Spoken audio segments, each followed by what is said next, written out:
Hi, Ryan. Hi, Rachel. How are you? I'm excited. I'm very excited. Oh, what do we got on the cards today? Well, we are back here again to talk about space above and beyond in some way, as well as a myriad of other things. You and I host our podcast, Yum Yum Podcast, where we've talked about science fiction shows from Star Trek, Babylon 5, Space Above and Beyond. Now we're doing The Expanse, and Space was a series that we went through, and luckily, thankfully, we've been able to talk to members who were involved in the series, people who were in front of the camera thus far. I'm hoping eventually we can talk to people who were behind it and wrote it as well. But we've been talking to cast members of the 58th or nearabouts of it. Mm-hmm. And I'm very excited about the person we're going to be talking to today. Yes, so am I. You are? You're very excited? Yes. I would hope so. Yes. So, who are we chatting with today? Commodore Ross, Tucker Smallwood. Hello, Tucker. Hi, guys. Good morning. And it's very gracious of you to accommodate my schedule. What time is it there? As we record this, it's about 8 in the morning. Oh, hell, I thought it was 2 or 3. No. Not that bad. Not that bad. But we're in the future. So we can tell you if anything goes wrong. We can say, watch out. Watch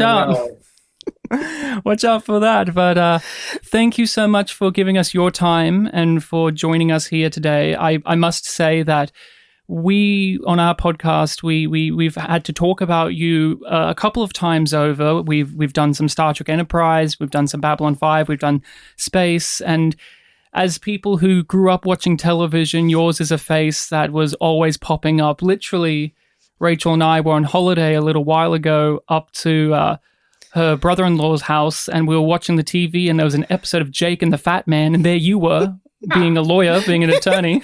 And I'm like, hey, look, it's Tucker doing his thing. And it's just one of those things where on our show, when we did Babylon 5, we always did a spotlight section where we talked about an actor or an actress that popped up in any given episode. And we did one on you. We talked about your time, and we talked about you a bit. And I even said, if there's any actor I would love to chat with, it's Tucker Smallwood, because he's just one of those, that guy actors that appears in everything. So it's just so good to have you here with us. You'd better get on with it then, hadn't you? Oh, yes. Yeah. So, that's a tagline from an actor I first worked with some years ago. He's passed recently, Nicholas Coster. Wonderful guy. And he was shooting a film with Sir Laurence Olivier and being interviewed. And the magazine writer asked him, well, do you have any ambitions? He says, yes, I hope at some point to be regarded as the finest actor in the English-speaking world. And Olivier was sitting nearby in his makeup chair and said, well then, oh boy, you'd better get on with it, hadn't you? Yeah.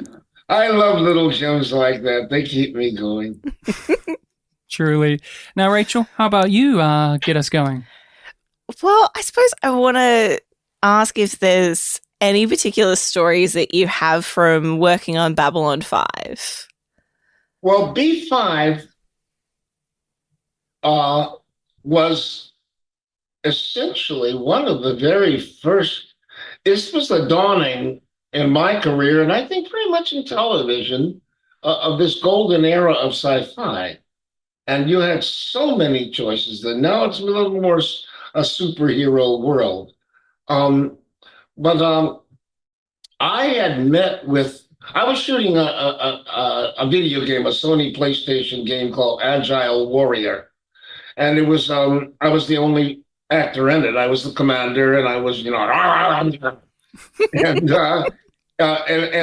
it was, physically exhausting work, because there would be, full shot, medium shot, close up, same dialogue.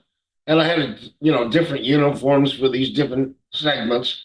But the focus, the attention was very wearing. And I think I was on my second day, and my agents called me and said, there's a series that has a commander in it, Tucker, and it just seems like something you would fit into nicely. And so why don't you see if these people at Sony will let you go away for an hour or so and meet with these other guys? And I said, well, I went to the producers of the Sony game and said, there's an opportunity for me. They've been raving. We never thought this game could be this good. You are amazing. We are so grateful to have you in it. And I said, thank you. And there's this opportunity for me. And if you could spare me for an hour or so, I could go over and meet with these other people. And they thought a minute and said, no. Oh, man. And, I sucked it up. I didn't pout. There are a lot of ways you can say thank you to somebody. They didn't, they seemed to have a lot of lip service there. But in any case, I finished my job. I went home and I think I slept for 14 hours. My brain was just exhausted, the focus, the concentration, the intensity of it all. And my pager went, this is the days when you had pagers. You remember those? Yeah. My pager went off, and it was my commercial agents saying, "Yeah, how did it go, Tucker?" I brought flowers and a bouquet of flowers because we held Sony up. Okay, we robbed the train, and I didn't have any problems with that at all. I brought in these flowers to my commercial agents and thanked them and they said, how did it go? And I said, it went well. It was tiring, but I'd gotten a call from my legit agents telling me about an opportunity, and they weren't willing to release me for a minute or two to go to meet with these folks. And they said, you should have called us. We would have fought for you.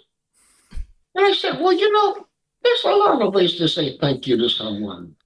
And cutting them a little slack when it could be in their favor is one of them. And at that moment, my pager went off. And it was my legit agent saying, they didn't like any of the people they saw the other day. They'd like to see you tomorrow, Tucker. And the rest is history. I went in and met with Glenn and Jim. And in truth, if I had gone in that day that I'd wanted to, I don't think I would have been as present because my mind was so full of this commander, and the point is I can underplay most of these moments because in essence, Glenn Van Ross was Tucker Smallwood 25 years after the fact. He had my values. He had my rhythms, my energy, my sense of humor. And so all I had to do was stay out of the way. It would be just fine. And after I had read for them, they said, we want to do this and this and this and this and this. If you could be available for it. I said, ask me. I couldn't have imagined a nicer situation. They were so clearly respectful of the traditions of the military. They were so respectful in ways that many other productions aren't. And I remember years thereafter, I would travel. Back in those days, their airports would often have a glass encased space in the airport with a recruiting station. And I would walk through these, and men would come, women too, would come running out of this little glass. We watch that show every week. I make sure my son watches that show. And it was incredibly flattering. And it was just a tribute to how committed Jim and Glenn were to getting it right. They really had an honest, genuine respect for the men and women who served their country. And I was honored to be part of that. I was honored to talk to the other kids and tell them some realities of life in war to help them appreciate the values of a scene or whatnot. And Jim and Glenn would confer with me. How do you think this sounds or feels or smells? So, as I say, of 50 some years of work, I don't think there's any question that's the most affirming role I have ever had on screen. On stage, it might be different, But on screen, I don't think there's, apart from the mission director in Contact, I don't think there's anything that comes close to it, really. Mm. Because I was essentially getting to play myself 25 years later and look after my people, which was always my commitment when I was in the bush. I was going to say, at this time in your career, there was a ramping up of being in some science fiction roles. Babylon 5 and Space Above and Beyond, just looking at it on IMDb, are around, like, roughly around the same time. I don't know which you did first, which you did second, and then you would do some Star Trek. I had the meeting I just described to you with Jim and Glenn, and then I went and shot B5. Oh, wow. So it was that dovetailed. And B5 was a 3 or 4 day shoot, as I recall. Claudia and what was the lead guy's name? Bruce Boxleitner. Bruce. They kept me giggling the whole time. They're an incredibly witty, fun ensemble, and it was just great fun to work with them. You also, in that show, one of the things I really loved about what you did, especially as someone who just is a walk-on, you're just in one episode, you did an accent for the character that made him memorable to a viewer like me, where he's just a bureaucratic guy from Earth who's asking a bunch of questions to all of other characters we know, but you had a certain, I don't know if it was your choice or if it was in the script or if it was something that the director threw at you to be like, hey, let's spice up this character. But you came in with this I guess, like, African accent going on with Indawi that made him, like, stand out to us at home, at least. Is it Michael the creator's name? Yeah, Joe Michael Straczynski, yeah. Michael, I went to him and I said, I like this character very much, but I think my energy is a little too contemporary to be credible as this guy. I was doing a play last year at the Odyssey Theater, A Map of the World by David Hare, and I played a diplomat from Senegal, Mr. Ndawi. I said, I'd like to try it. He says, well, I don't know, but we'll give it a try. And when he heard it, he liked it because I was clearly comfortable with it. And it just, to me, put me into that place and time as opposed to hearing Tucker's sound, and just Tucker, what? Tucker in 2075, what? I felt more grounded in the character that I was performing. And I was grateful that he allowed me to do it. And I'm grateful that you were able to appreciate the added coloration. Your voice is a huge part of the appeal for many people. When we said to some of our listeners that we were going to talk to you, one of our fans is a huge lover of Enterprise, and he just said, Contact, he said, could you just let Tucker know that he's so good at the line deliveries? And with Star Trek, I am curious too of, you got to play like an alien who was pretending to be a human being, and then you actually got to play like an alien in the prosthetics. And like I said, during this time, you were doing a bunch of sci-fi military roles and stuff, but was it like fun or different to be an alien for a change, like to be in the makeup, to be like a Xindi? Well, yes and no. My makeup in Enterprise took 2 hours to put on in the morning and an hour and a half to take off at night, and it destroyed the tear duct in my left eye, and it can't be surgically repaired, which means as moisture forms in my left eye, it pools, and the light catches it, it sparkles, and in a high-def world, that's not very helpful. I lost my father on New Year's Day in '98, and a week or two later, I woke up and brushed my teeth and spit and missed the bowl. And I looked in the mirror and I realized that I had been stricken with Bell's palsy. And so half of my face didn't move. I looked as though I'd had a stroke. And that took, Voyager was the first role I had shot in over 7 months. In fact, my agents called and said, Trek wants to see you. He's an alien. I said, oh, that's great. I can do that. I sound good. I look like shit, but I sound good. And they said, no, he's an alien that looks like a human being. Oh, shit. But I went in and I got the role. And I was very, very grateful. And then people said, you were so stern and implacable. I said, that's all my fucking face would do. That, if only half of your face works, you don't push the envelope, okay? Because it's not pretty. And because during that time, that summer, I didn't know if I'd ever work again. And that was, a bit of a pill to swallow because I had more things I wanted to do. I certainly didn't think I'd be able to work in television or film. I love stage, but it's hard to make a living on stage in America. But in any case, the good news was I was able to shoot the role, and I survived the role, and they didn't hate me. And then my career sort of began again, and slowly the acupuncture, which was even now I flinch and tear up. I would go there 2 or 3 times a week, and this woman would put pins in my face, and I can't describe to you how much it hurt. I would wake up in the morning crying because I knew what was going to happen in a couple of hours. Mm. But I tried everything that I could. I said, I'm willing to do whatever there is to do because I'd like to be able to do some more work. And so that's how all that came to be. Now, the Zindi, the guys were great. I loved working with Randy and Scott and I thought it was just a very, very interesting concept of 6 species, one extinct, and a couple of them CGI. I just thought it was really interesting. What I discovered, though, was this is a show that has a Bible and it has the rules. On space, I was kind of given freelance, we check and say, I said, we might say it this way, or, we could do it this way. You don't change an the, or on Star Trek without getting permission, okay? That's just the way it is.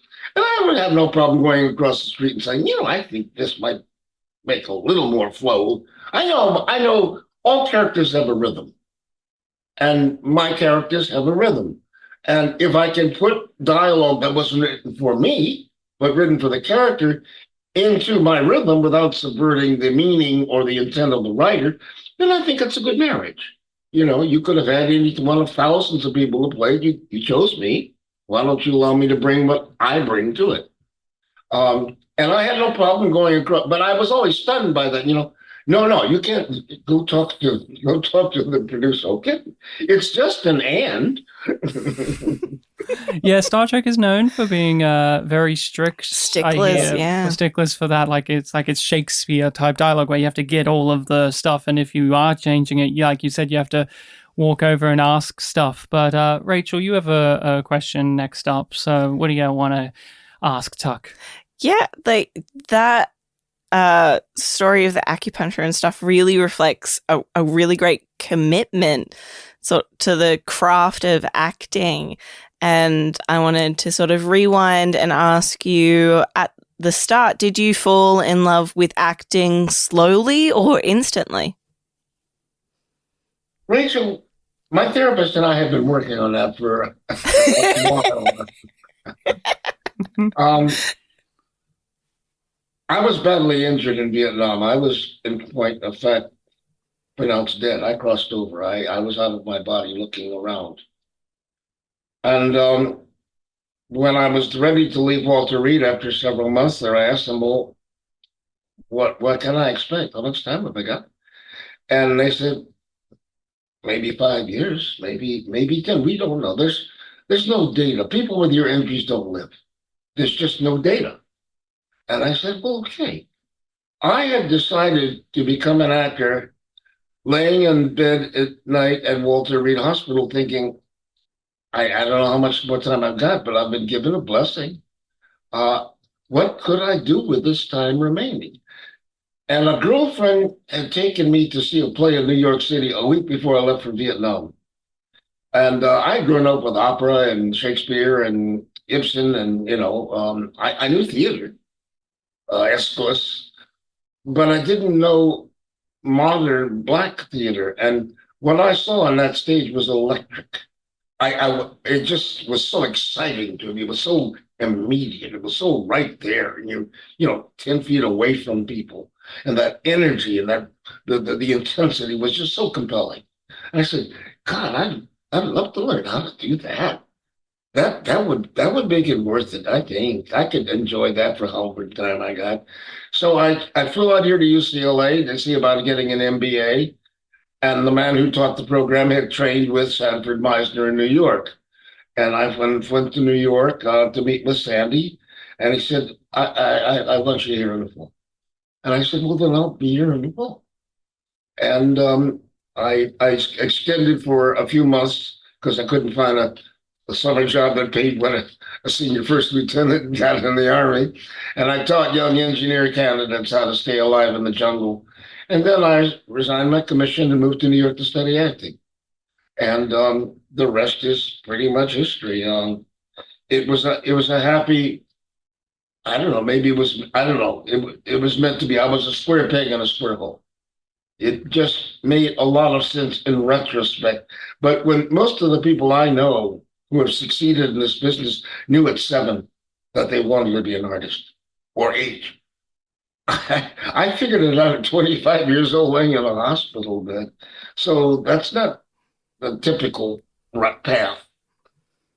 No, it is interesting. I always love hearing every actor's experience and journeys coming into the craft, because there's this idea of like the traditional, but like so many people, like we've talked with other cast members, found their way in a variety of fashions. And with yourself, a lot of your career, especially before Space, was appearing in one-off roles or minor roles here and there in TV.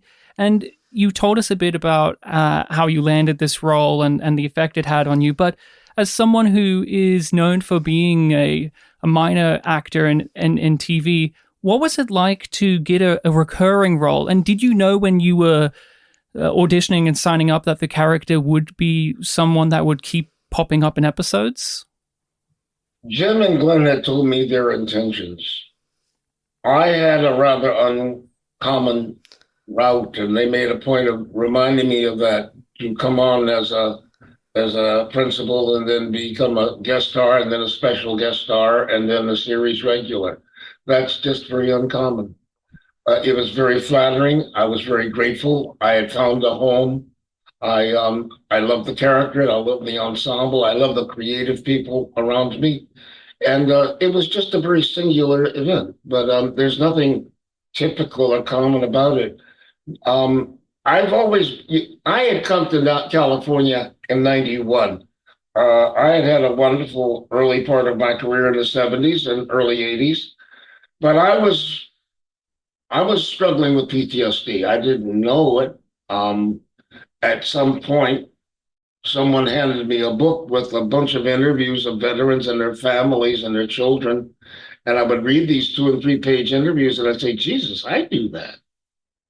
That's what I think. That's how I say it. And at that, we're really good at hiding from ourselves. It's hard to shrink yourself. Our brain is just too nimble. But sometimes we can see a problem in someone else. And so that was very helpful for me. And at that point, I become very self-destructive, not suicidal, but self-destructive. I didn't think I deserved to be alive. It's called survivor guilt. A lot of people I cared about didn't come home, and I did. And at some point, I didn't feel I deserved that good fortune. So I set about trying to destroy things. And I was fortunate to be led to a therapist who only counseled veterans and police. He had flown over to Russia, helping them develop pathologies for their Afghanzi, the Russian soldiers that fought in Afghanistan. They came back and they presented with the same issues: alcoholism, drug abuse, suicide, self-hatred. And in a few months, he gave me back my life. And that was what allowed me to say, let's start all over again. I've been in New York for 20 years. I love it. But, that's where they keep the cheese out there. Why don't we go out there and see what that could be like? And so I moved to California. But I moved there in a much healthier frame of mind. There was a while there. I did in that period in the 80s 1,000 voiceovers. I did a piece of art that has appeared in all the major art museums in the world, the Louvre, the Tate, the MoMA, every modern museum in the world. And I had forgotten it for 20 years. It was so abstract an experience. I had forgotten I did it until a woman came up to me in the gallery and says, "Were you in something at the Tate a few months ago?" I said, "No, I don't think so. I think I remember that." And then I did remember the experience of doing it was so abstract, like there was nothing to hang it on. There was no category in which to store it, and so it just disappeared. But it's available online. It's called Good Boy, Bad Boy, and it's by one of our eminent modern artists. Um, so California has been lovely. It's really very much like falling asleep in a poppy field and waking up 20 years later. It really is. Tuesday looks like Friday, looks like January, looks like, June. It's just the same. And I've been in this space for 30 years. I bought this several months after the earthquake of 1994.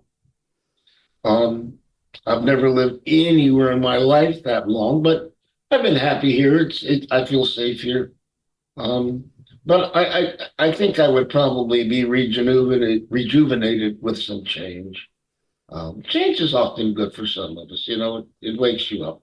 Oh, yes, of course. And your career and your life has had a lot of different things going on, as you've said, and with space in particular as well. It is different when we look at your roster of work, because it's one where you got to stay there for a longer period of time. And Rachel and I would often ask ourselves and talk on our podcast about, like, what was that like for the actor to be able to... Yeah, how was that a different experience staying with Commodore Ross, especially, like, as you pointed out, he was so much like you. Was it easy? Was it different? Was it weird going back to those sort of jump in, jump out roles after being in space as well? Well, it's just difference between being in a family and being kind of a loner. It's again a singular experience in my estimation. I'm sad, as are many fans and other artists, that it only had a year of life. As I said, those people who found it and appreciated it really loved it. And it's work that I'm still very, very proud of. But at the time, it was about the most expensive show on TV, and it didn't have a champion. HBO was coming along, and there was this and there was that, and Warner Brothers and Paramount wanted it, and Fox said, no, no, no. It was dog in a manger sort of stuff. But you know how it all worked out. It was, when you do a play, you're coming in to do the same person each time, hopefully finding new snow to walk in. But when I think about what it was like being adopted. I had a family. It's nice to be a guest star, and it's nice to be appreciated and acknowledged, but it's also nice to be part of a family.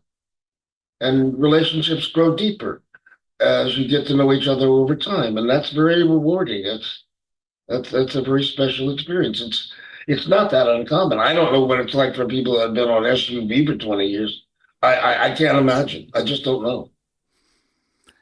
You have gone over your past with the military and how this role made you look back and also think about yourself. And you have had to play a lot of authority figures, whether they are in the military or they're lawyers or they're this or they're that. And as someone who's a performer, I'm just curious of what is it like as an actor to have to inhabit those roles that maybe do touch home with you, like do call back, and does it strengthen your connection majorly with a character like Ross, where you do have that military experience, where you can walk up to the writers and other actors and lend them your past and your point of view on how things were? I think it's again, it's very rewarding. You could say, well, I was cast in it because ABC. I have these qualities. I know how to do this. I can walk and talk and chew gum at the same time. So that's all well and good. If I go in and I play a lawyer, or I go in and play a philandering husband, that's always fun. It's fun to play someone unlike yourself and try to get into those shoes and bring that person to life. It's a different kind of fun. So all of these things are, they have their own qualities. They have their own rewards. They have their own challenges. Um, but I have not, as have many actors, had the experience of being in something for 4, 5, 6, 7 years. Many of the Trek actors were part of those 7-year niches. And so I don't have any experience of that kind of enduring relationship. I'm happy for them. That just wasn't my path. I'm a soldier of fortune. I'm looking for the next thing. So Space Above and Beyond really lived in the two worlds of science fiction and also a wartime drama. And we wanted to know, are you a fan of sci-fi and of war stories? I learned to read when I was 3, and I had a library card when I was 5, and I was reading Robert Heinlein and Van Vogt and Asimov and all the really fine sci-fi writers as a child. I was raised on sci-fi. And so I've always loved it. I was delighted to see it. There was One Step Beyond, and there was Twilight Zone, just a handful of shows over the years. But somehow in the 90s, just because of the Star Trek,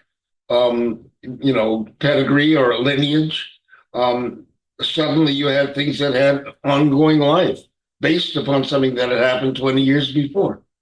So, timing is everything. Sometimes, the sun don't shine on the same dog's ass every day, but every now and again, things will work out for you. So it did. And as I say, it's now very much a comic book hero world, but I was grateful for that run. I met lovely people all over the world, and who shared my appreciation of good sci-fi. And so that's been very nice. I remember visiting your country and wishing that I could have spent more time there, getting to meet a young Jessica Alba and playing some golf at a lovely links course, and admiring some of your food, going to a couple of blues clubs and letting them sharing some of my country and Delta blues experience with them. I traveled all my life. I've lived all over the world. I've visited all over the world, and so I like that. I like meeting other people, and I like discovering other cuisines and other ways of being. When we were doing our podcast, Ross was a character that we really got drawn to. As I said, we both are children of television. We watched it a lot, and you were one of those faces that were very familiar. And when we were going through it, it was like, oh, well, we've got like pedigree here because Tucker Smallwood is there. And as the series went along, your character got to evolve and utilize some more of the stuff that I've seen from your career as well. And you were talking about how you were able to have a bit of a relationship and some input with the writers. And for us, one of the biggest moments of the show where the show really like flipped for joyous stuff is when you got to grab out the guitar. Like the show was so stern and serious, but then you get to grab out the guitar and it's like, oh, it's a big tonal shift. It's like the characters have downtime and have hobbies. And they have lives. They have real lives totally apart from their marksmanship or their command presence or all the rest of that. Again, that's just a gift of the relationship I was fortunate to find with Glenn and Jim. We would talk about backgrounds. My character, as I said, myself, 25, 30 years later, my values, my concern for my people, my inability to mask some things, my caring about them. We're going to get the job done, but I'm not going to slow you down the river. I will be looking out for you. This has got to be done, but I will be looking out for you. And we had a Navy advisor because I was a naval Commodore. And I remember they asked him, well, would Commander ever plays guitar? Oh, no, come on. You would never do anything like that. And I said, guys, you can't ask this guy shit like that. You can ask him about ribbons and uniforms and stuff like that. You can't ask him about character qualities. That's absurd. Of course he wouldn't. They're not human beings. They're archetypes. And so once we had that straightened down, they said, "Okay, don't tell the Navy advisor about this shit. We'll go ahead and just do it." And I was grateful for that because I can't. I have no interest in playing two-dimensional people. I play whole people. They can be flawed, but all of us have other qualities, and some of them may be contradictory, and some of them may be a little off the wall, but that's what makes human beings human beings.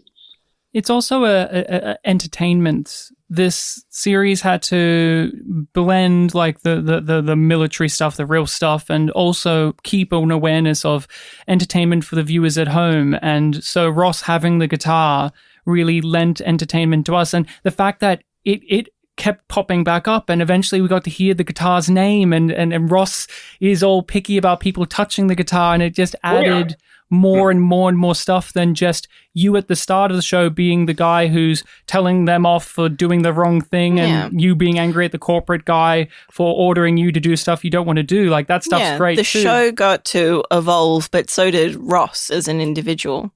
Yeah, a whole person, rather than someone who is relatively two-dimensional. That's, that was my joy. I don't know if I were doing SUV, maybe I wouldn't have that roundness. We just want you to be strong and certain, okay? And no doubt about it, if you say it, it's going to happen. And so let it be written, so let it be done. That's not very interesting. I don't mind getting paid a few $100,000 each week, but that's just not very interesting.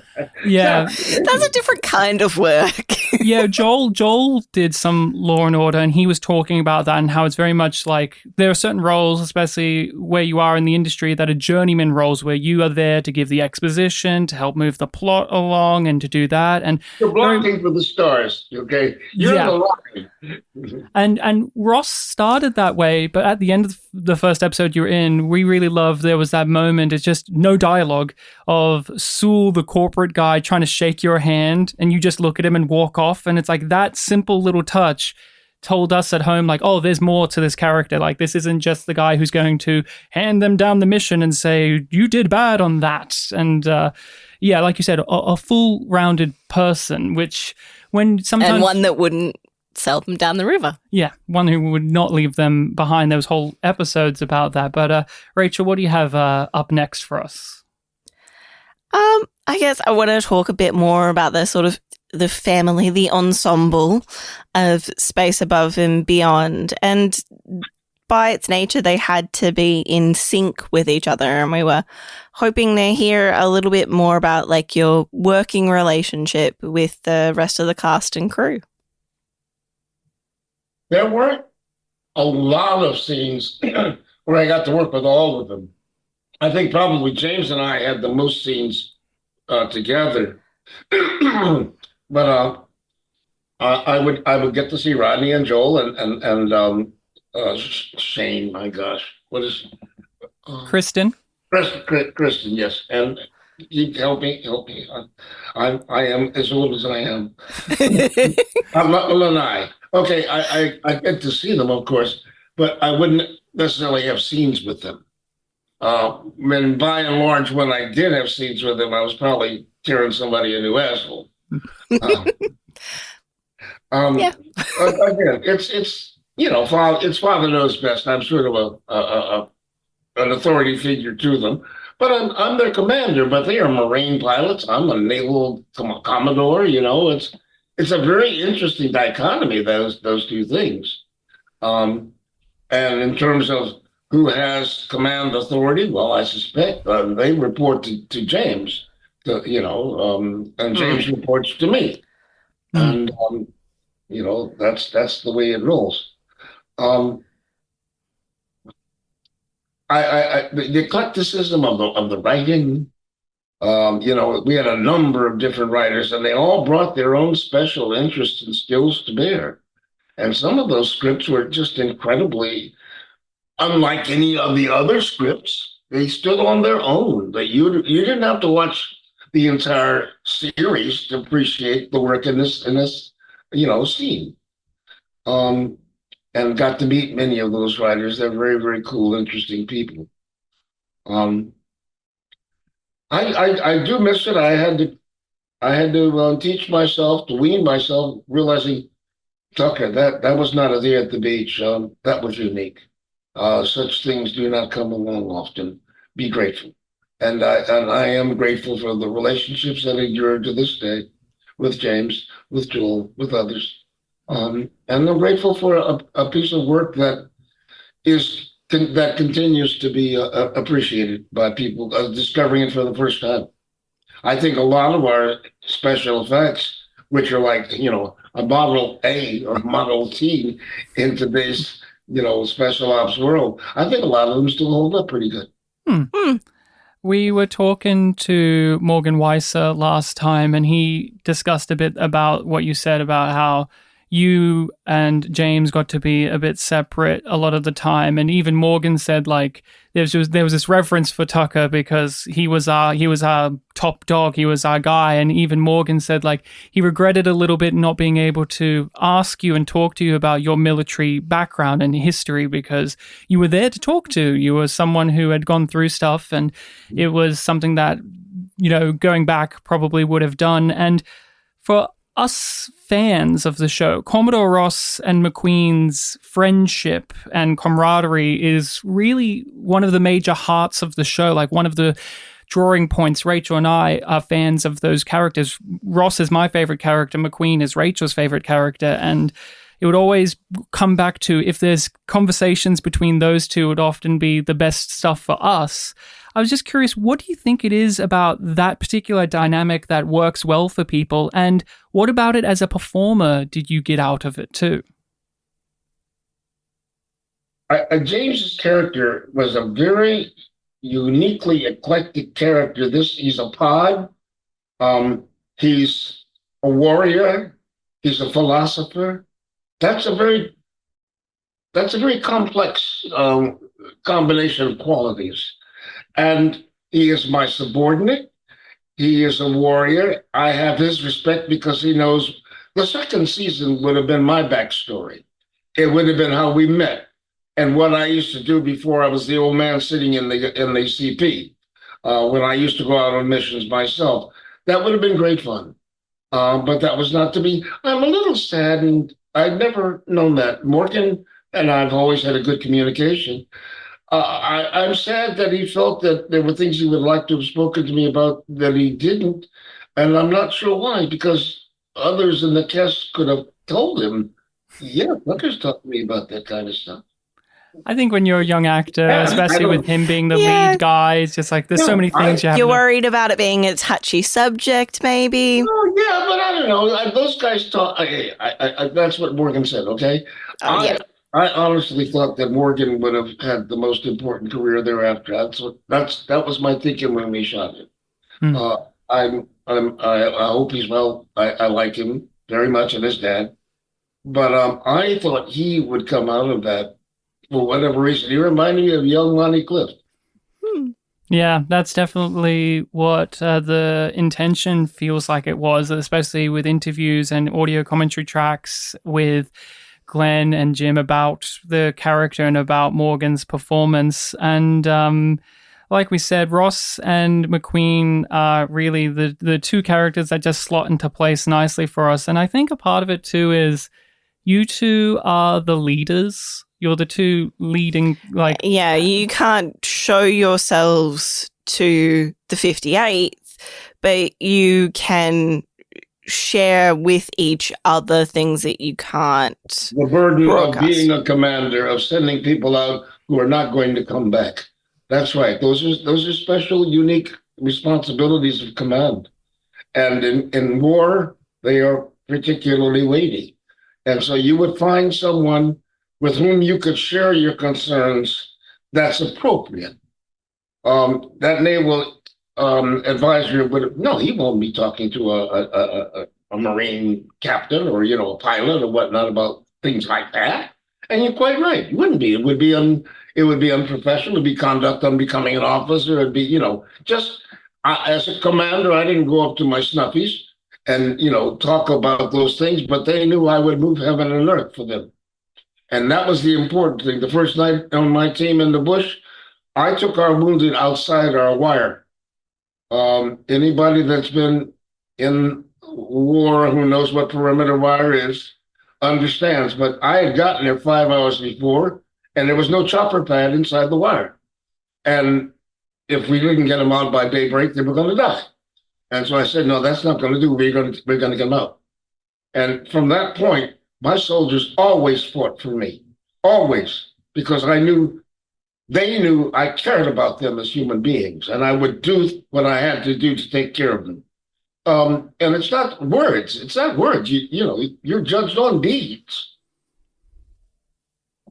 With Ross, like you said, there are those emotional, poignant things that maybe a real life officer wouldn't be becoming of, but in a television show, you have to give those to the viewers at home. Like one of the big episodes for us is Sugar Dirt, where really it's a big Ross episode where we're seeing you struggle with the weight of having left people behind for strategic reasons elsewhere, but the burden still remains. And even at the end of the episode, you apologize. You say, like, I'm sorry, like I could have done more and everything. And it just hits so hard because I think for people out there watching at home, military figures can be a bit distant. They can be austere. They can be two-dimensional because that's an idiom. That's not a metaphor. It's an idiom, and I don't think it's a very interesting idiom.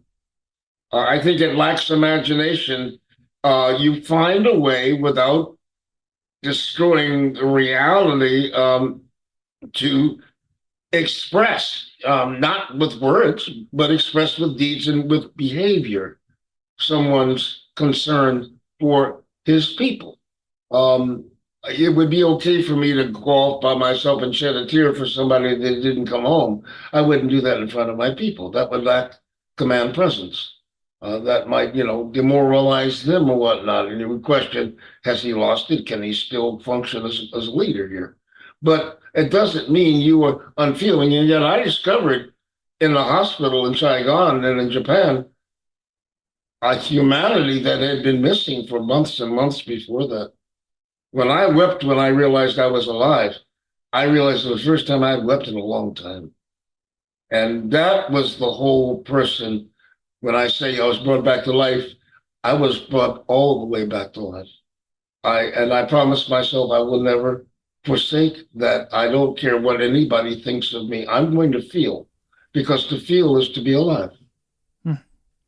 Space was a very emotion-heavy series. What you just described, there would be many episodes where characters would go through their own version of that. Like West had a whole entire episode, Stay with the Dead, that was very much about going through such experiences as well. And that was like one of the, I guess, like truths of Space Above and Beyond, is that the soldiers and even the higher-ups do have emotions, do have feelings. They aren't just there for the sake of duty and honor and loyalty. Like there's a human toll to it all. And Rachel has one of the big questions that we have to ask for every actor who appears in a show. And yeah, it's a simple one. What's your favorite episode of Space Above and Beyond? Well, Sugar Dirt jumps to mind. I mean, I just remember Sugar Dirt. I love the writing. I love the idea. It was imaginative and I thought engaging, and they had lots of different colors and levels. So that would be certainly one of my favorites. I haven't watched the last 4 or 5 episodes in a while, in a few years. So there might be one of them in there that I care about. And then there were people that encountered during the run, Gail O'Grady, my God, the most beautiful skin I've ever seen.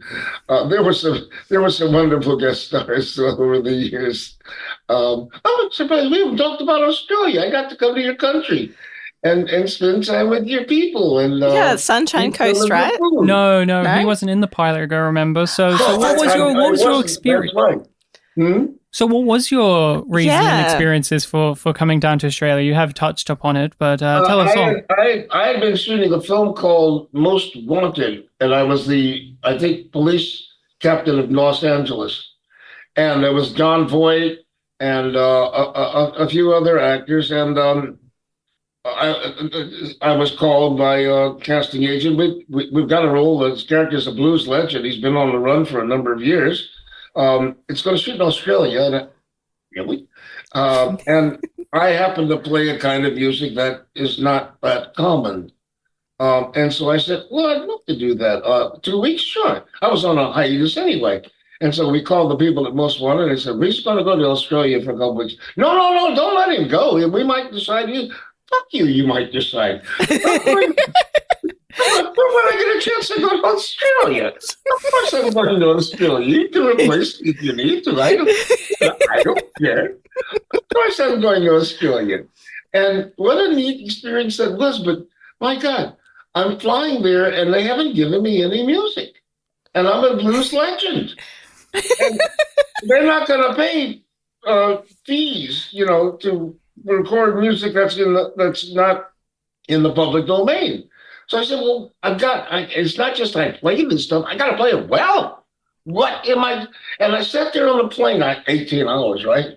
And the stewards kept bringing me rum. I like rum. I don't like the Bundesberg so much, but I do like rum. And I realized in the best, traditions of bluesmen, they would go to a juke joint and listen to somebody else play a song, and they would lift those lyrics or lift that melody and make it their own. And so I started writing verses to blues progressions. And by the time I got to Australia, they took me off the plane, and they didn't take me to my hotel. They took me to a musical recording studio. I'd been up 18 hours, and they had maybe 10 or 12 guitars laid out on the floor. I picked one Gibson that was very similar to Roslyn, and I sat down, and for the next several hours, I recorded the entire track of that 1 hour show. And then I went home and fell asleep for about 15 hours.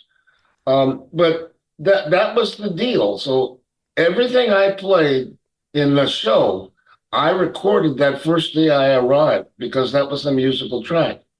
And then at the end, when they put on the show, people would say, Tucker, I thought you played the guitar in the show. I said, well, yeah, I did. No, we looked at the credits. The only two people that listed on music were these two guys. They played the theme music. And I said, well, gee, that's kind of weird. I can't imagine why they would have done that, but that's what they did. And nobody ever came up and said, hey, thanks for writing all that music that we got to use for free. But payback is mother. When it got distributed all over the world, they went looking for somebody who could play the music, and they couldn't find it. So we got payback. So where in Australia did you have to go to? It was the Gold Coast.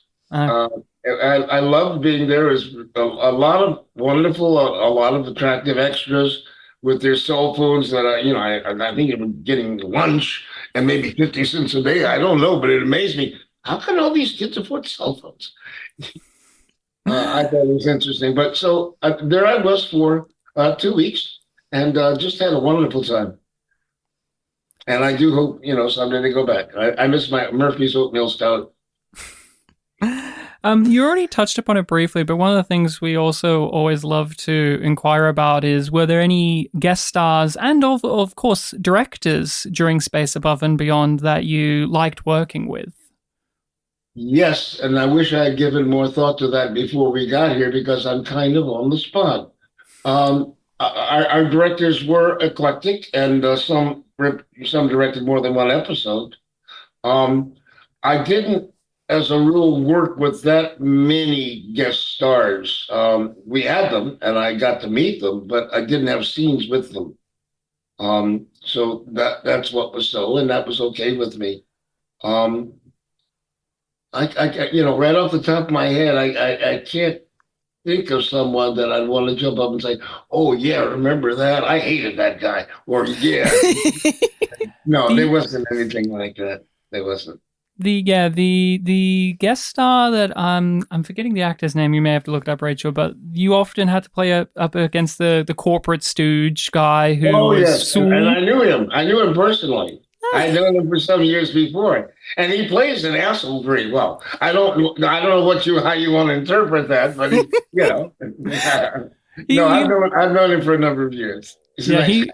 he was a favorite of ours, and even the show dispenses with his character with no love. It's just like, oh, he burns to death, and we move on. But Just go on. a lot of conversation with other actors kept coming back to the director Thomas Wright as one that really worked well. I don't know if he was one of the directors that you had to be working under. I enjoyed working with Tom, and because he repeated, we got to know each other a bit. And Tom had been to war as well, and Tom was, just easily one of my favorite directors. We got along very well and communicated well, I thought. Yeah, because the others mentioned like his experiences with war really did help them as actors and help them connect with the material better, and him being able to put some insight into what they were doing. And they might have understandably felt more comfortable going to their director than to me, because at that point we didn't have a personal relationship yet. Mm. But no, like you said, there was an eclectic amount. Charles Martin Smith was a director too. That's also an actor, and he did a few. I think he did. I can't remember. I think he did one of the ones that you were in as well. I think maybe was it Pearly? I remember Charlie Martin Smith.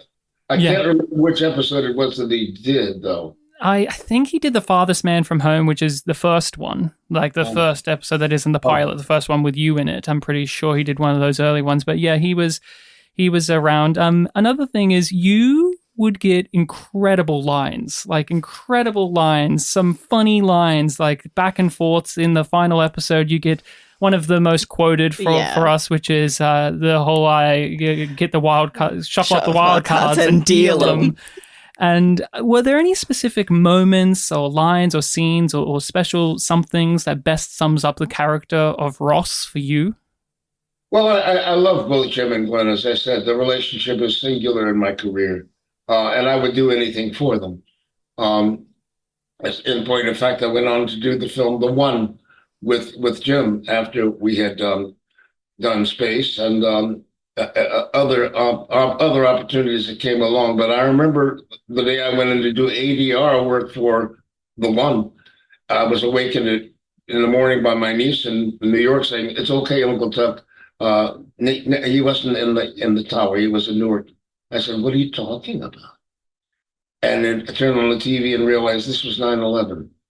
And I went into a studio here in Los Angeles and did my ADR work for the film The One, and the opening narration, while on the screen, on the monitor, the World Trade Center was on fire. I lived for 8 years across the street from the World Trade Center in Battery Park City. It was incredibly personal to me. And it just seems surreal that I'm watching this as I'm doing what seems a little bit less important, but I realized it's not Los Angeles. And the movie's got deadlines, and it's got to be done. So get it done, and then go home and try to get your head clear about it. But much of my work seems to have little grace notes like that of pivotal times that sort of allow you to put a bookmark in there and say, "Oh yeah, I remember when I was doing that. That's what was going on." The series had a lot of action set pieces, and you were the one that never got thrown into them because of you were your stuck role. back on the Saratoga. And that was going to be the second season, doggone it. We're going to ask, were you thankful for that, or did you want a piece of the action too? I want to go on the boonies. I want to hump the boonies with the kids. Because James Morrison said the same thing too, where it's like he wanted to get in on the action, so they eventually wrote it that he did, and then he hurt himself a lot, and then it's like, I don't want to be a part of this. Like break a rib, just the circumstances would be very uncommon that the commander of the space station or the spaceship would go out in the boonies. But even so, I know our writers could have figured it out. Hmm. That would have been great fun. I would love to do that. Have you done much stuff like that during your career? Have you had to do Not a much? lot of physical, not a lot of physical work, sadly. I mean, I was a paratrooper. Well, I was a good athlete. I was pretty agile, and I would have enjoyed having the opportunity to be more physical, but not really so much. I was more in demand for my the fact that I could speak different languages and have an energy and tell people to jump, and they would say how high. Yeah, as an actor, you have an immense skill at making what could be very perfunctory or Yeah. standard or boring stuff very interesting. Like your You characters go that extra step to make sure that they're three-dimensional, which a lot of other guest spot actors don't. or can struggle Yeah. with, because like you said, like with something like Contact or Space, you're the guy standing behind the console talking about like the stuff that's happening, but you bring such a verve to it that it's really engaging. And Space, as we all know, was not a darling and not a love for the network. There was stuff happening. Fox really didn't seem to like Space Above and Beyond on the whole, and maybe somewhat resented it being having that title of being the most expensive show on television. It was a stepchild. Mm. And it was a stepchild at a time when Fox had just gotten the NFL contract. And regrettably, as they looked for a night to put it on, games would go overtime, and so it wouldn't air in certain markets in the country. And people couldn't find it. It was on Friday, Saturday, Monday, it would move all over the place. If you were trying to find a way to sabotage something, you couldn't have done worse than take that game plan that Fox utilized. That's the luck of the draw. Sorry about that. That's what happened. Yeah. And did all of that stuff, did you guys feel that or notice that while making the show as it went along? I think right up until the time we shot the final episode, we were looking forward to next season. I mean, we were looking forward to next season. The writers were telling me, okay, we're going to do this and this and this. And Ross is going to get hot. Damn, okay, I can't wait. So it came as somewhat of a shock. And the reality was that, as I said, Warner and Paramount were both interested in picking it up. And Fox kept us to our contracts until it was a week too late for either one of them to pick it up, and then they canceled us. It was very much spiteful dog in a manger. No, we don't want it, but we don't want you to have it either. No, so how did you find out that it was cancelled? I don't remember. I'm sure it was a disappointing day, but I don't have any particular roadmaps in my memory that say, well, sorry about that. I just, thank goodness, I wouldn't. That's like remembering the death of something dear to me. Mm-hmm. You have told us a bit, but what are your thoughts, or what do you know of what would have happened to Ross in the future? And you being would you have been on as a series regular? Would you have wanted to do that? And because I was saying would you have finally gotten into those opening credits properly? Yeah, because I was talking to Joel, I'm like, yeah, Tucker never gets into the opening credits, and yet you're like you become like one of the main people in the series, and it's you're a very important character. I had a special thing, also starring Tucker Smallwood, which was very generous of Jem and Glenn. They didn't have to do that. As I said, I went from day player to guest star to special guest star to series regular. It was the first time in my life I had been a series regular. And I'd been an actor for over 24 years. I had my own shows. I was a co-star with Joe Beth Williams on Jabberwocky, and I was an Emmy-nominated host of a Newsnet magazine show, Channel to the People in New York, and I was on a soap opera for years. I did a lot of soap opera, God, 7 or 8 of them. But this was, there was a time when I had a show on every week, and that's the time when we only had 3 networks. We had ABC, NBC, and CBS, and I had a show on each of those channels every week, which is just uncommon. I don't know what else you can say about that. How about that? But this was back in a time when we didn't have 200 channels available to us. So, other than so you told us that in the second season, if there was going to be one, we would have found out a little bit more about like Ross's backstory. How Ross and Ty had a relationship in the past. Yes, how we first met, and that would have been great fun. Yeah, because in the first season, in Eyes, the one where they have the UN on board and they're doing loyalty tests, that's the one where they really hammer in that you guys have had a previous relationship. You have a history and a strong friendship. Yeah, we have a history. And it was good to know, because I didn't even think that we would necessarily get an explanation of or anything further, because within just what we've got, the 23 episodes, the chemistry between you two actors felt like enough. If they tell us, that'll be awesome. But just these two, the way they interact and chuckle at each other's jokes. There's the great In the Angriest Angel, the whole exchange about I'll be a son of a bitch if you don't come back. It's we'll talk about the state of your mother later, and you crack up, which is just one of those things that is wonderful. But as the show went away or wrapped up, did you get the chance to keep anything from the show, take anything from the set, or keep anything around? I'm sorry, this is a point of unhappiness. I've been an advocate for treatment of PTSD since 1988 when I got help.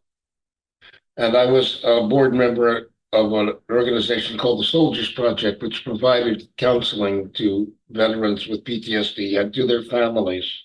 And it was open-ended, and it was free, and it was private. The VA care is not private. Most of these people don't want their employees or their neighbors or their families to have a chance to see what they're going through. We did very important work, and I was in the process of fundraising. I said, I will do matching grants. You can bid on my scripts, and you can bid on my fly jacket, and you can bid on my coffee mug. And I gave them all up, and I was grateful that fans had something from the show. I don't have any mementos anymore. And at the time I did that, the people that we had hired to administrate it knew that we were going to fail and we're going under, but they didn't say anything to me. I don't miss the money. I miss the things. They were very, very dear to me, and I'm sad. But I blame them. I blame those people, the staff, who knew that I was doing this, and said, "No, it's okay. Don't, you can send us some money, but don't send your damn, souvenirs away." Well, I did, and I'm happy. As I say, I'm happy for the fans, and I thank the fans that bid on them quite spiritedly, and I matched the funds, and it wasn't enough, so it goes. Yeah. Do you have any particular favorite moments or memories about working on the series as we wrap this up, as you look back on the whole entire thing? Gosh, probably an abstract one.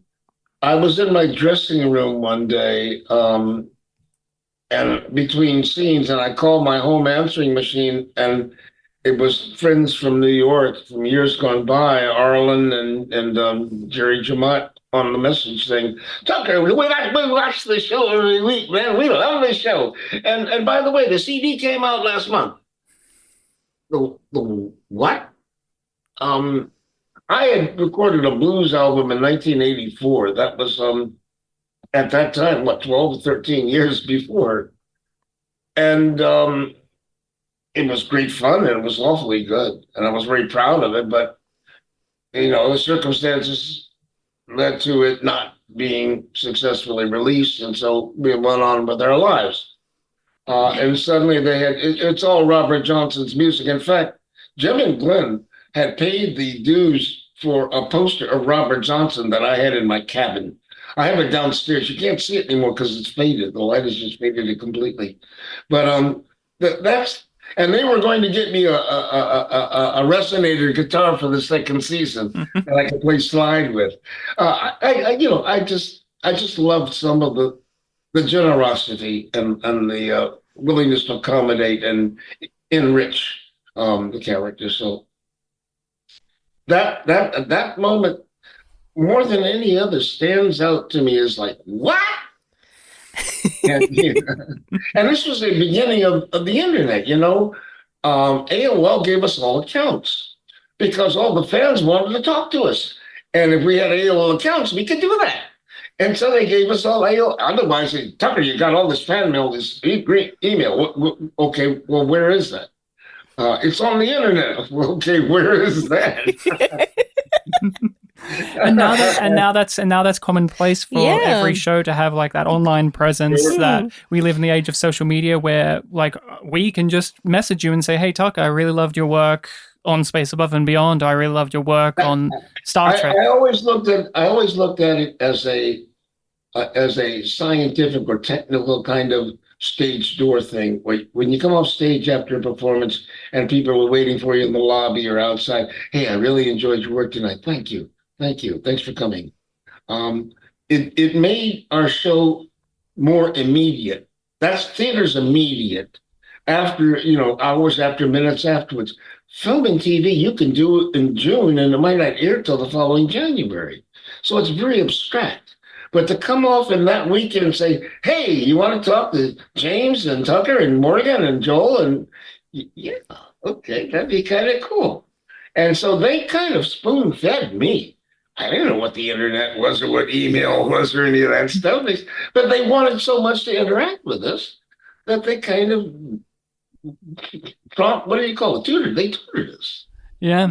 They tutored me. James is pretty sophisticated. Joel was too, but I was, what is this?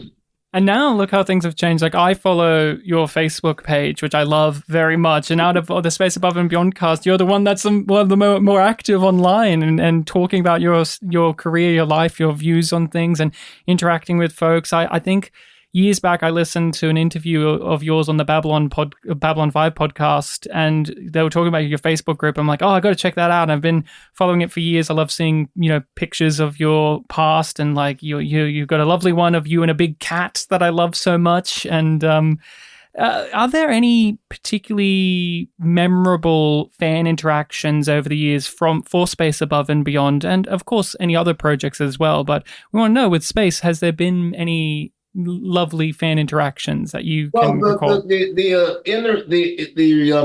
gatherings over the years were always special to deal with.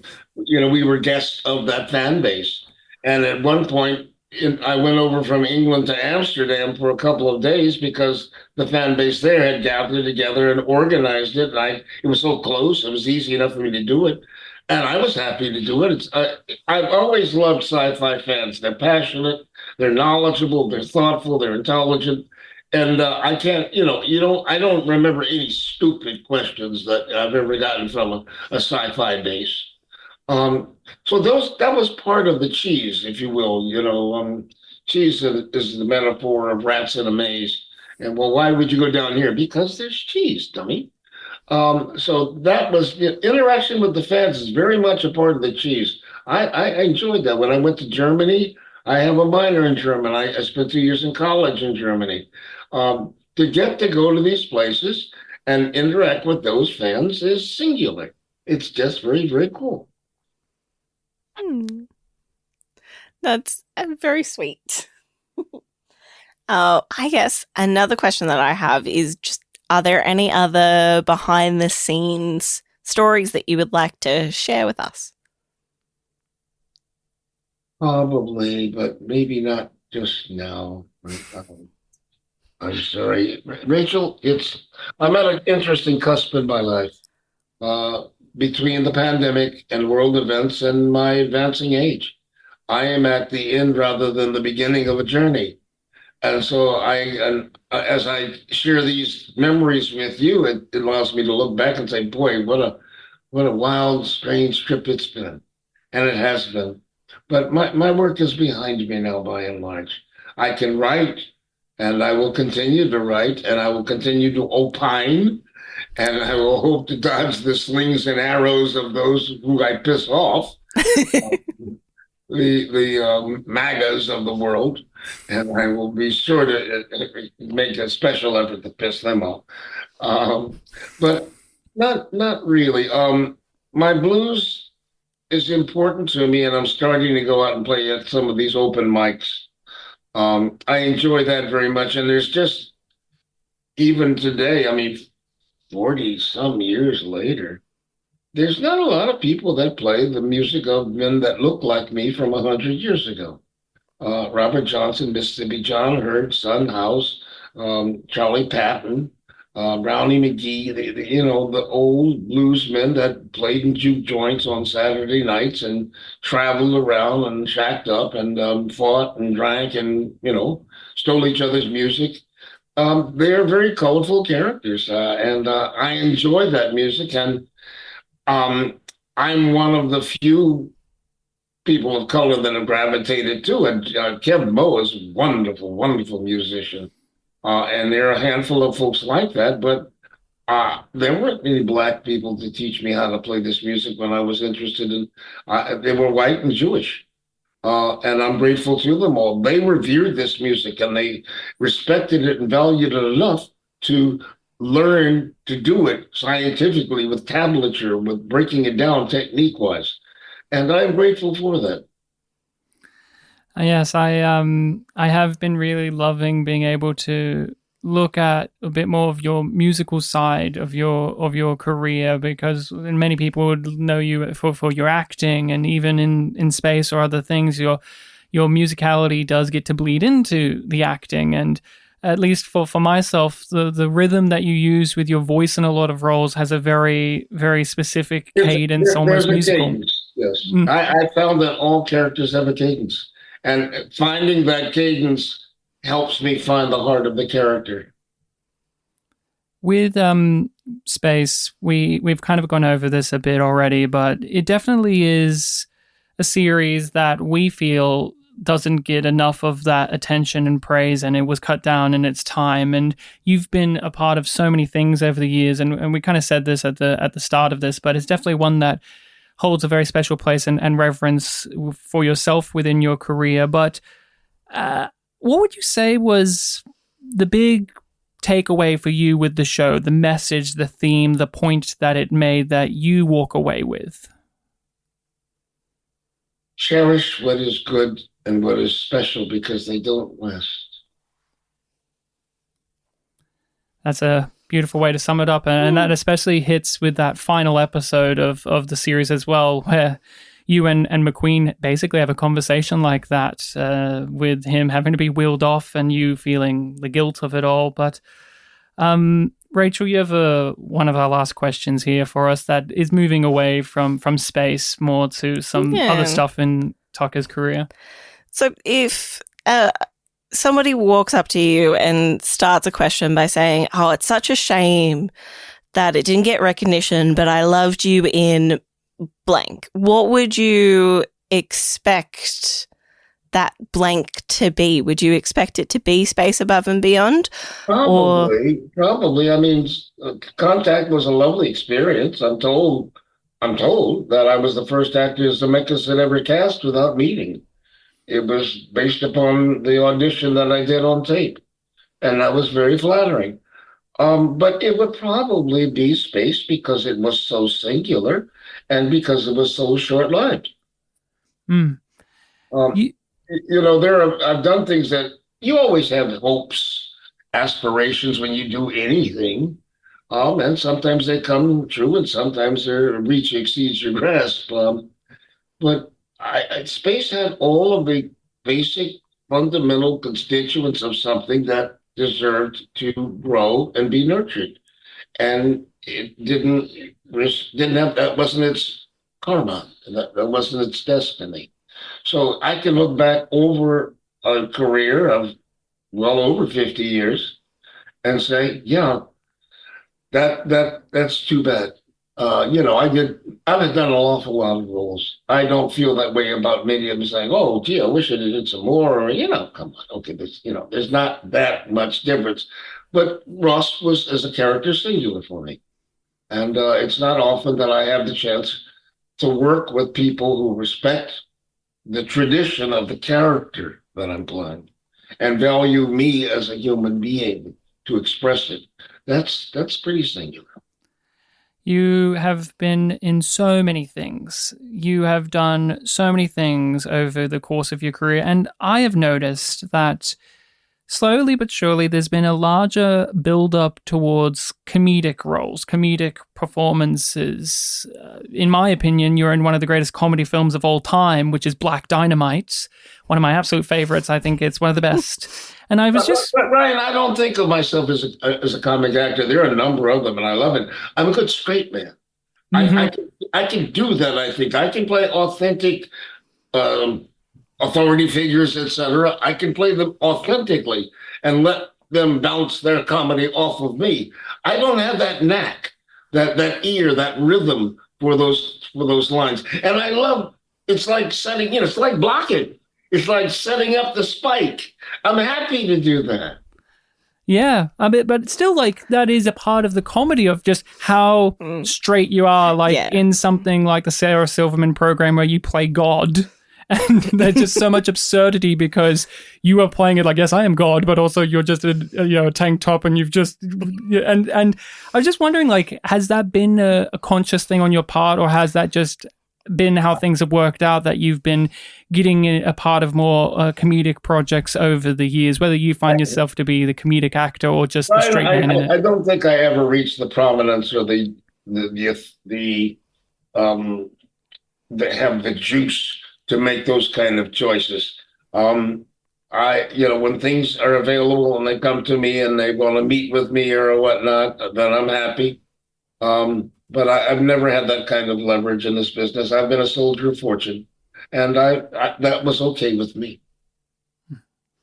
Yeah. So is that just sort of how you ended up becoming one of those that guy actors, where it's just like, oh, I know his face in this. If Space had gone on to have 4 or 5 seasons, and I would be that guy, but I never did a role for that kind of duration. So, no. If people remember, oh, that's Tucker. Yeah, I remember him from Contact, or I remember him from, Sarah Silverman. But again, this is an absurd profession. I don't envy the kids that have gotten into it. They've changed the rules a lot. I have a comfortable life. I'm a dinosaur. I'm a middle-class actor. They just don't exist anymore. It's like this haves and have-nots. And anyone who does all the work I've done won't enjoy my pensions. They changed the rules. So I'm grateful I came along at a time when I got to do it and didn't have to feel like I sold my soul down the river or subverted my character to do it. I got to do what I wanted to do. I enjoyed doing what I did. I have to kiss anybody's ass. Never had to do something because I had to do it. I did things that I wanted to do and turned down things I didn't want to do. There are some characters I don't want to portray. I don't want to be the image of that quality for viewers. I just don't want to do it. I don't respect it. And it's not that he's so good or he's so evil. I don't mind that. I'll find a way to validate him. It's that he's someone who is contemptible or demeaning. I don't need anybody's money to have to do those. And I'm grateful. If I had a kid in college, or a $2,000 a month mortgage, maybe I'd have to feel differently. But I don't.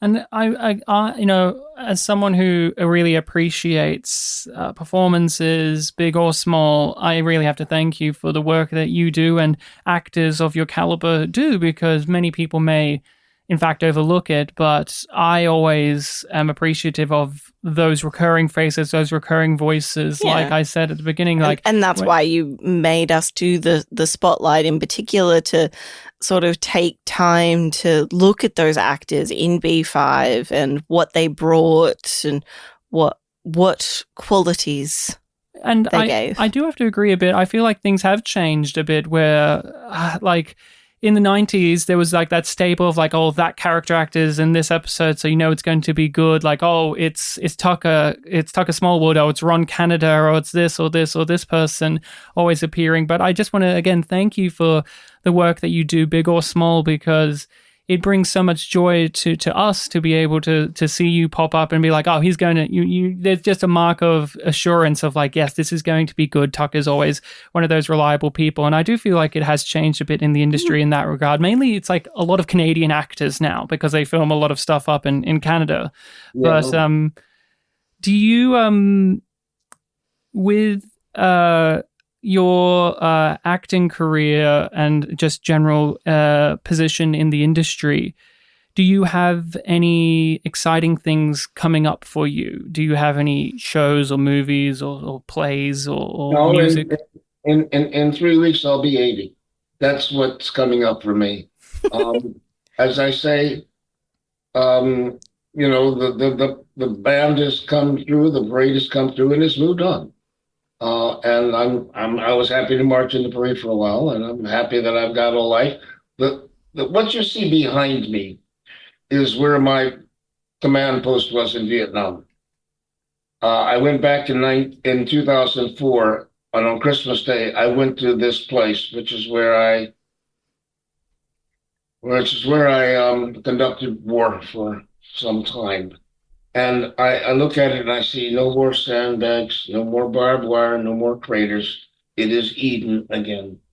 I would hope that, all the trauma that I've had in my life and whatnot, they'll be able to look back and say, oh, okay, it's peaceful again. It's quiet. It's Eden.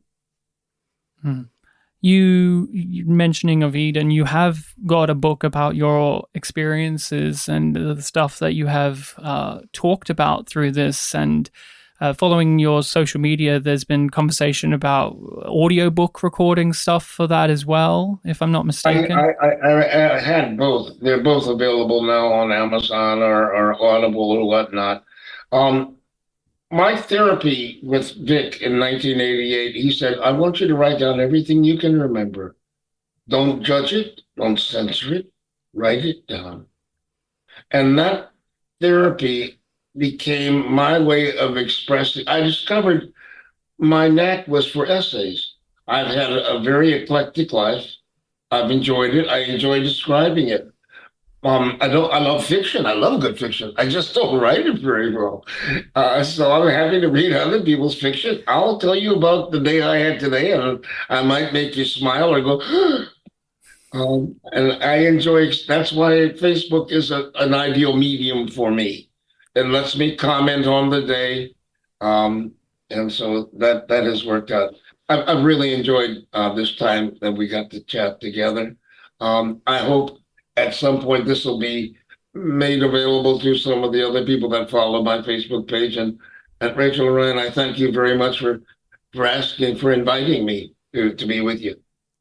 No, we were both so excited that you said yes, because as Ryan said multiple times, we are a really big fan of you and your work. So it's really nice to be able to speak with you directly. And about your time on this series, when we were reviewing the episodes ourselves, one of the things that really was overwhelming for us is this like, I guess, again, appreciation of this is one of the times where you got to really be in the spotlight. Like, you really got to command a lot of stuff on television, because I most of the time I'm used to seeing you be the guest star or the one that walks in and comes in and maybe does some minor recurring stuff. But in space, we were just talking so often about, like, it must have been so great for Tucker to have a character that dictates so much of what happens in the given stories too. In truth, Brian, I understand just what you're saying, but I can't think of ever having had that mindset. It's certainly understandable. My mindset was, isn't it great that I'm getting to play someone who has my values and I can play them authentically, because I don't think I've seen this character a lot in much of the work that I've seen. So isn't this special? Even then I knew how singular it was. And Jim and Glenn saying, you came along and you did this, and then you became this, and you became this, and you became this. That's not a very common path. That's very uncommon. And so I knew how unique, how singular it was, and I didn't let it pass me by oblivious to it. I valued it in real time. Again, this series had so many like what you would assume are uncommon things. Like this is a one season show that got cancelled, and yet we can still talk to and see as well that the people involved would continue to be in each other's lives. Like you said, this family where I follow your social media. It's like, oh, there's you and James going golfing still, and it's like, oh, that's lovely. And you get to be a part of other projects that the writers did, like lasting connections, like with James, like with Glenn Morgan and Jim Wong. Like after this, they went back to X-Files. I think it's like one of the first episodes they had you in it, like, and it's one of the highest rated and grossest episodes of the X-Files too. Home, it's like an infamous episode. Chris said it's the single most notorious episode of the series. And you got to. And I remember going to get a pizza when the messenger brought the script to me, and I went to order a pizza, and the woman behind the register says, "Are you okay?" Because apparently every now and then I go, "Oh God, oh no, God!"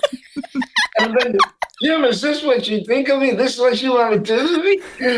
That so tickled me because she was so concerned. Are you okay? And a series that I would love to revisit, but I remember dearly, is Millennium, which you also got to do a bit of, and you got to play like an interesting little character in that too. That was fun too, and you got to whistle a bit and have a bit of joy there. That's another one where I feel like, although that series got like 4 seasons, that one's kind of buried as well. I don't know what it is about some of those kind of Fox shows where they just kind of hide them away, but. I'm just glad.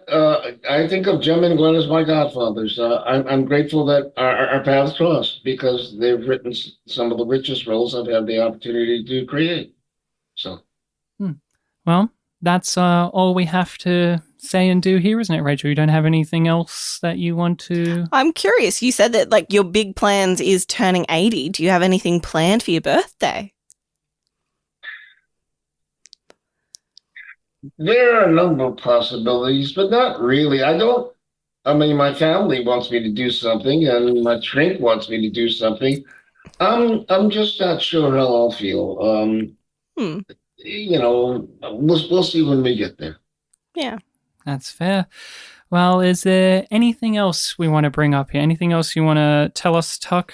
Anything else? Probably, but we'll save that for chapter 2. We'll save that for chapter 2. That's exactly right. When they bring back space and you get the musical episode where you get to play all the songs. We threatened that with Morgan, and he was like, "Oh well, if Tuck's playing the guitar, then sure, I'll do it. But I don't like musicals."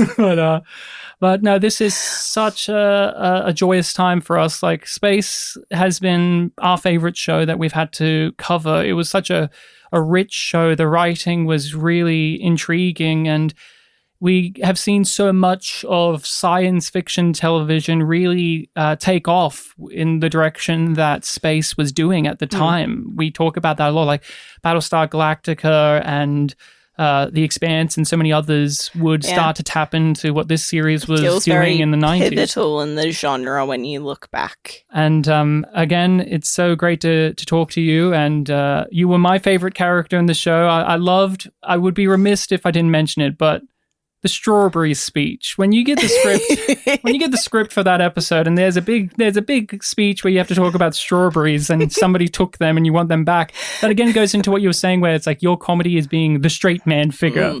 Like the humor there is just one of those. And I just had to mention that if that was a particular favorite moment for us, if it stood out for you as well, because it's just among them. It was a reference to a Humphrey Bogart character, and the Caine Mutiny. And so I love our writers were very eclectic and very imaginative, and they would throw in little Easter eggs every now and then, and people didn't always get them, but they're in there. You'll see them the second or third time through. Maybe you'll pick it. Oh, son of a gun! Well, that is all from us. Thank you, everyone, for tuning in and or watching this. You can follow us on the social medias under yumyumpod or yumyumpodcast. We have our Patreon, in which we have other material, other content that you can pay to get and support us and be a part of our community on Patreon, yumyumpodcast on Patreon. And Tucker, you have your social media of Facebook. People can just look you up there or just Tucker Smallwood. It's a public page. You can stop by and take a peek. If you don't make an ass of yourself, you'll be welcome. There you go. So everyone, make sure to check out Tucker's stuff. I'll make sure to include a link in this. It's well worth following. I've gotten great enjoyment out of it over the years. It's like I said, I really love actors and being able to follow them like in this age of the internet and talk to them and get their views on stuff can be very, very exhilarating. And if you're a fan of the craft, whether it's of music or acting, definitely follow Tucker's stuff because you'll get some insights on that too. But until next time, everyone, make sure to be kind to each other. And we remember Pags always. Tucker, Pags was a character in the pilot that died, and they all toast to Pags. He's a character that was a member of the 58th that they all remember. And we remember too, because that was like what Space did was they were willing to sacrifice members of the crew to really heighten to really bang in the point there are stakes. They have that courage, yes. So, R.I.P. Pags.